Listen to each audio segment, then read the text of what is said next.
आज डुंगरीपाली बस्ती दुर्गा मंडपଠାରେ संचय संगठन सुवर्णपुर द्वारा एक आर्थिक साक्षरता और आर्थिक अंतर्भुक्तिकरण शिविर अनुष्ठित हो जाइए। विप्रचरण साहू सभापतित्व में यह कार्यक्रम अनुष्ठित होता। यह कार्यक्रम में मुख्य अतिथि भाव सुवर्णपुर एडीएम श्रीमती अंजलिना प्रधान जोगदे। सम्मानित अतिथि भाव SBI senior manager Nishikant Nayak, स्वल्प संचय अधिकारी श्रीयुक्त मंगल प्रधान और ASP Balangir postal director Kartik Chandra Das जोगदे। स्वल्प संचय अधिकारी श्रीयुक्त मंगल प्रधान कहले, प्रत्येक आर्थिक कारोबार समय समस्ते सचेतन और सतर्क रहिबा आवश्यक। कौन अजना तथा लोभनीय फोन कॉल और ओटीपी प्रति यथेष्ट सतर्क रहिबा आवश्यक।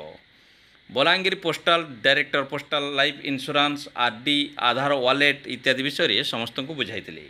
एडीएम श्रीमती अंजलिना प्रधान समस्ते स्वल्प संचय करने को परामर्श देवा सहित प्रत्येक 10 वर्ष कम झील जपरी सुकन्या आकाउंट वंचित न हुए से सतर्क रहिबाकू कहिथिले। एसबीआई सीनियर मैनेजर सुकन्या योजनार उपकारिता विषय कहवा सहित प्रत्येक व्यक्ति स्वल्प संचय करने निहाती आवश्यक बोली कहिथिले। एही कार्यक्रम रे सहयोग करथिले प्रणय सराफ, उमेश रथ, टुकु दानी और चित गहिर। सभा शेष में देवाशीष महापात्र समस्त को धन्यवाद जणाइथिले।